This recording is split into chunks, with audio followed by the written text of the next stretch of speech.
தனுசு ராசிக்கார அன்பர்கள் அனைவருக்கும் எனது அன்பு கலந்த வணக்கங்கள். நான் உங்கள் அஸ்ட்ரோ சின்னதுரை, பிளிமிசை கூத்தூர், பெரம்பலூர் மாவட்டம்.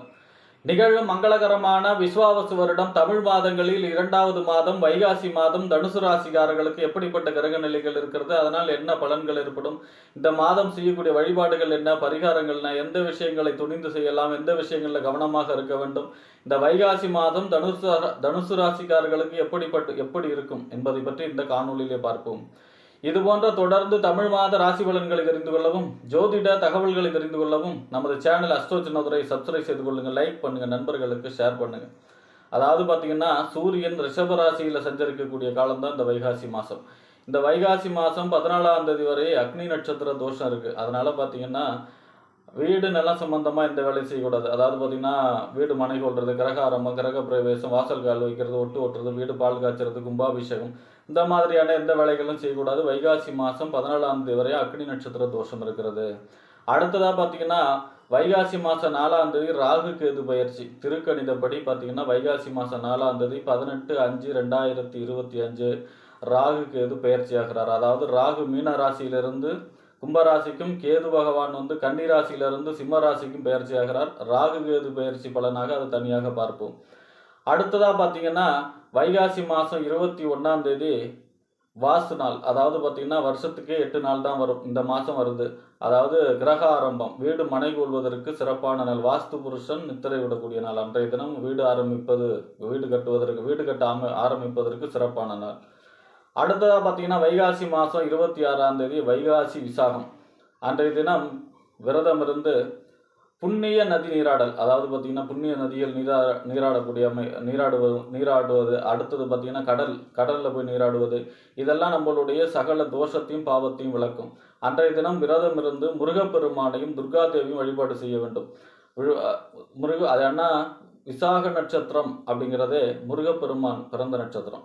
அப்போ அன்றைய தினம் விரதம் இருந்து முருகப்பெருமானையும் துர்காதேவியையும் வழிபாடு செய்யும் பொழுது நம்மளுடைய தொழில் வெற்றி, வியாபார வெற்றி, நினைத்த காரியம் நடக்கக்கூடிய அமைப்பு, செல்வ செழிப்பு, அந்த மாதிரியான யோக பலன்களை அடையலாம். அடுத்ததாக பார்த்தீங்கன்னா, இந்த இப்படிப்பட்ட சிறப்பு வாய்ந்த இந்த வைகாசி மாதத்தில் தனுசு ராசியை பொறுத்த வரைக்கும் உங்கள் ராசிநாதன் கரெக்டாக 7ஆம் இடத்துல 7வது பார்வையாக உங்கள் ராசியை பார்க்குறாரு. கூடவே சனி பார்க்குறாரு. ஆனாலும் குரு பார்க்க கோடி தோஷ நிவர்த்தி அடிப்படையில் உங்கள் ராசிநாதன் 7வது பார்வை முழு பார்வையாக பார்க்கறதுனால உங்களுடைய ஆரோக்கியம் சீர்படும். அதாவது சிந்தனை, செயல்திறன் தெளிவாக செயல்படக்கூடிய அமைப்பாக இருக்கும். அடுத்ததாக பார்த்தீங்கன்னா, உங்கள் ராசிக்கு 5ஆம் இடத்து அதிபதி. அதாவது 5ஆம் இடம் என்பது புத்திரஸ்தானம், புத்தி, சிந்தனை, செயல்திறன் இதெல்லாம் சொல்லக்கூடிய இடம். 5க்கும் 12க்கும் உடையவர். 12ஆம் இடங்கிறது அயன, சயன, போகஸ்தானம், விரயஸ்தானம், வெளிநாடு சம்பந்தமான ஸ்தானம். இந்த 5க்கும் 12க்கும் உடையவர் யாருன்னா செவ்வாய் உங்கள் ராசிக்கு 8ஆம் இடத்துல மறைஞ்சிருக்கார். 8ஆம் இடங்கிறது மறைவு ஸ்தானம், ஆயுள் ஸ்தானம். மறைஞ்சு அதாவது நீச்சமாகி சஞ்சரிக்கிறார். பொதுவாக 5ஆம் இடத்து அதிபதி 8ல் சஞ்சரிக்கிறார்னா பூர்வீகம் சம்பந்தமான பிரச்சனைகள் வரும். அதேமாதிரி குழந்தைகளுடன், அதாவது குழந்தைகளுக்கு ஒரு சில செலவுகள் செய்யக்கூடிய அமைப்பாக இருக்கும். அவர்களிடம் வாக்குவாதத்தை தவிர்க்க வேண்டும்.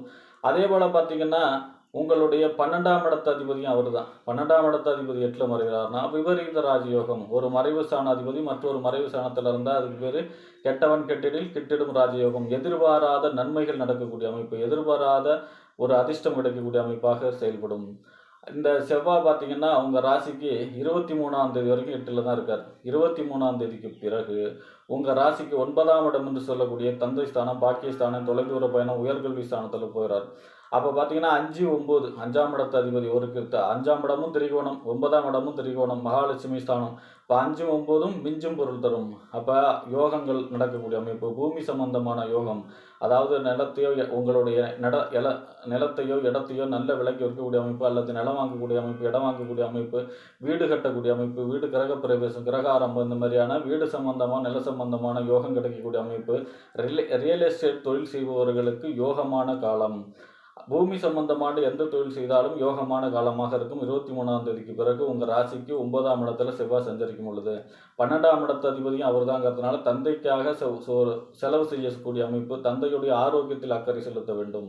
அடுத்ததாக பார்த்தீங்கன்னா, உங்கள் ராசிக்கு 6ஆம் இடம் நோய், எதிரி, வம்பு, வழக்கு, கடன், உத்தியோகஸ்தானம் 6ஆம் இடத்திற்கும் 11ஆம் இடம் என்று சொல்லக்கூடிய லாபஸ்தானம், மூத்த சகோதர ஸ்தானம், அபிலாஷைகள் பூர்த்தியாகக்கூடிய இடம். இந்த 6க்கும் 11க்கும் உடையவர் யார் அப்படின்னா சுக்கிரன். சுக்கிரன் உங்க ராசிக்கு 4ஆம் இடம் வீடு, வண்டி, வாகனம், மனை, தாயார், சொத்து சுகஸ்தானம்னு சொல்லக்கூடிய 4ஆம் இடத்துல உச்சமாகி சஞ்சரிக்கிறார் 17ஆம் தேதி வரை. அப்போ 6ஆம் இடத்து அதிபதி 4ல் இருக்காருன்னா தாயாருடைய ஆரோக்கியத்தில் அக்கறை செலுத்த வேண்டும். வண்டி வாகனங்களில் ஒரு சில பழுதுகள் ஏற்படக்கூடிய வாய்ப்பு இருக்கிறது. அதே மாதிரி நிலம், இடம் சம்பந்தமாக ஒரு சில பிரச்சனைகள் வருவதற்கு வாய்ப்பு இருக்கிறது இந்த 17ஆம் தேதி வரை. அடுத்ததாக பார்த்தீங்கன்னா 11ஆம் இடத்து அதிபதியும் அவர் தான். 11ஆம் இடத்து அதிபதி 4ல் இருக்காருன்னா அதே நிலம், இட சம்பந்தமாக யோகம், அதாவது கோர்ட்டு கேஸ், வம்பு வழக்கு இருந்தால் உங்களுக்கு சாதகமாக ஜெயிக்கக்கூடிய அமைப்பாக அமையக்கூடிய அமைப்பு, வீடு கட்டக்கூடிய அமைப்பு. அதே போல் பார்த்தீங்கன்னா கிரக ஆரம்பம், கிரக பிரவேசம்னு வீடு சம்பந்தமாக ஏதாவது ஒரு சுப நிகழ்ச்சிகள் நடக்கக்கூடிய அமைப்பு 17ஆம் தேதிக்கு பிறகு உங்கள் ராசிக்கு 5ஆம் இடத்துல சஞ்சரிக்கிறார். பொதுவாக 6ஆம் இடத்து அதிபதி 5ல் சஞ்சரிக்கும் பொழுது அதாவது தன்னுடைய புத்திரஸ்தானம் இல்லையா, குழந்தைகளுடன் வாக்குவாதத்தை தவிர்க்க வேண்டும். குழந்தைகளுக்காக செலவு செய்யக்கூடிய அமைப்பு இருக்கும். குழந்தைகளுக்காக கடன் வாங்கக்கூடிய அமைப்பு இருக்கும். அதே நேரத்தில் பார்த்தீங்கன்னா 11ஆம் இடத்து அதிபதி 5ல் இருக்காருன்னா எப்பெல்லாம் 11-5 சம்மந்தப்படுதோ, 5ங்கிறது நம்மளுடைய சிந்தனை, செயல்திறன், நம்ம மனசில் உதிக்கக்கூடிய எண்ணங்கள். 11ஆம் இடங்கிறது அபிலாஷைகள் பூர்த்தி, அதாவது நம்ம அது நடக்குமா, நம்ம மனசில் வரக்கூடிய எண்ணங்கள் அது செயல் வடிவம் பெறுமான்னு சொல்லக்கூடிய இடம் 11ஆம் இடம், அபிலாஷைகள் பூர்த்தி. அப்போ 5, 11 சம்மந்தப்படும் போது ஈர்ப்பு விதி, லா ஆஃப் அட்ராக்ஷன் செயல்படும். அதாவது பார்த்தீங்கன்னா நினைத்த காரியம் நடக்கும். நீண்ட நாளாக என்னென்ன காரியம் நடக்கும்னு நினச்சோமோ அது நடக்கக்கூடிய காலமாக இருக்கும். 23 அதாவது 17ஆம் தேதிக்கு பிறகு சுக்கிரன் 11ஆம் அதிபதி உங்கள் ராசிக்கு 5ஆம் இடத்துல செஞ்சிருக்கும் போது அப்போ நினைத்த காரியங்கள் நினைத்தபடியே நடக்கக்கூடிய அமைப்பாக இருக்கும். காதல் ஏற்படும், புதிய காதல் ஏற்படும், காதலில் வெற்றி பெறக்கூடிய அமைப்பு, திருமணம் சம்பந்தமான முயற்சிகள் கைகூடும், குழந்தை பிறப்பு, கரு உண்டாகக்கூடிய அமைப்பு, இந்த மாதிரியான யோக பலன்கள் நடக்கக்கூடிய அமைப்பாக இருக்கும் 17ஆம் தேதிக்கு பிறகு. அடுத்ததாக பார்த்தீங்கன்னா உங்கள் ராசிக்கு 7ஆம் இடம் கணவன் அல்லது மனைவி ஸ்தானம், நண்பர்கள் ஸ்தானம், கூட்டு தொழில் ஸ்தானம், சமூகம், வாடிக்கையாளர்களை சொல்லக்கூடிய இடம். 7ஆம் இடத்திற்கும் 10ஆம் இடம் என்று சொல்லக்கூடிய தொழில், புகழ், அந்தஸ்து, கௌரவத்துக்கு அதிபதி யார் அப்படின்னா புதன். புதன் உங்கள் ராசியில் 5ஆம் இடத்துல செஞ்சிருக்கிறார். எது வரைக்கும்னா 9ஆம் தேதி வரைக்கும். பொதுவாக பார்த்தீங்கன்னா 7-5 எப்போல்லாம் சம்மந்தப்படுதோ திருமண முயற்சிகள் கைகூடும், குழந்தை பிறப்பு, கரு உண்டாகக்கூடிய அமைப்பு, நண்பர்கள் வழி அனுகூலங்கள், ஆதாயங்கள் இருக்கும். அதாவது தொழிலில் வாடிக்கையாளர்கள் பெருகக்கூடிய அமைப்பும் இருக்கும். அதே போல் பார்த்தீங்கன்னா பெரிய சமூகத்தில் பெரிய மனிதர்களுடைய அறிமுகம், தொடர்பு ஏற்படுவதற்கான சாத்தியக்கூறுகள் இருக்கும். அதே 10ஆம் இடத்து அதிபதி 5ல் இருக்கார் அப்படின்னா தொழில் சம்பந்தமான யோகம், தொழில் சம்பந்தமான புதிய வாய்ப்புகள் வந்து சேரக்கூடிய அமைப்பாக இருக்கும். இந்த 9ஆம் தேதிக்கு பிறகு உங்கள் ராசிக்கு 6ஆம் இடத்துல மறைகிறார். அப்போ 6ஆம் இடங்கிறது என்ன, நோய், எதிரி, வம்பு, வழக்கு, கடன், உத்தியோகஸ்தானம் இல்லையா. அப்போ 6ஆம் இடத்துல மறைகிறார்னா வாழ்க்கை துணையிடம் விட்டு கொடுத்து செல்ல வேண்டும். தொழிலிலே போட்டி பொறாமைகள் அந்த காலங்களில் இருக்கும். 8ஆம் தேதியிலிருந்து 9ஆம் தேதியிலிருந்து 23ஆம் தேதி வரை கவனமாக இருக்க வேண்டும். தொழில் சம்பந்தமான விஷயங்களிலும் வாழ்க்கை துணையிடம் விட்டு கொடுத்து செல்ல வேண்டும். பெண்ணாக இருந்தால் ஆண், ஆண் இருந்தால் பெண்.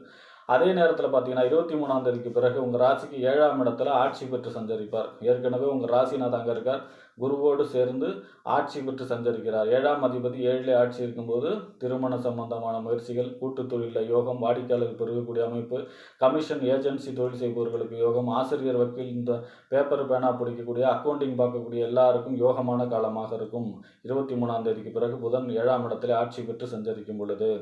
அடுத்ததாக பார்த்தீங்கன்னா உங்கள் ராசிக்கு 9ஆம் இடத்து அதிபதி பாக்கியாதிபதினு சொல்லுவோம். அதாவது பாக்கியஸ்தானத்துக்கு அதிபதி, தந்தை ஸ்தானம், உயர்கல்வி, தொலைதூர பயணத்துக்கெல்லாம் அதிபதி. 9ஆம் இடத்து அதிபதி சூரியன் உங்கள் ராசிக்கு இந்த மாதம் ஃபுல்லாகவே 6ஆம் இடத்துல செஞ்சிருக்கிறார். 6ஆம் இடங்கிறது நோய், எதிரி, வம்பு, வழக்கு, கடன் ஸ்தானம், உத்தியோகம் ஸ்தானம். பொதுவாக பாபகிரகம் 6ல் இருக்கிறது நன்மை, ஆராய்ச்சிவருங்க இல்லையா. அது அடுத்து ஆனால் பார்த்தீங்கன்னா 9ஆம் இடத்து அதிபதி யாரில் இருக்காருன்னா தந்தையுடைய ஆரோக்கியத்தில் அக்கறை செலுத்த வேண்டும். தந்தையிடம் கருத்து ஏற்படுவதற்கு வாய்ப்பு இருக்கிறதுனால வாக்குவாதங்களை தவிர்க்க வேண்டும். அதே நேரத்தில் தொலைதூர பயணங்களிலும் கவனமாக இருக்க வேண்டும். ஒரு தடவைக்கு 2 தடவை யோசித்து தொலைதூர பயணத்தை செய்ய வேண்டும். அதே போல் பார்த்தீங்கன்னா அரசு வழி ஒரு சில பிரச்சனைகள் ஏற்படுவதற்கு வாய்ப்பு இருக்கிறது. மேலதிகாரிகள் நமக்கு மேலே இருக்கிறவங்கள்ட்ட அனுசரித்து போகணும். அரசு சம்பந்தமான விஷயங்களில் ரொம்ப கவனமாக இருக்க வேண்டும் தனுசு ராசிக்காரர்கள்.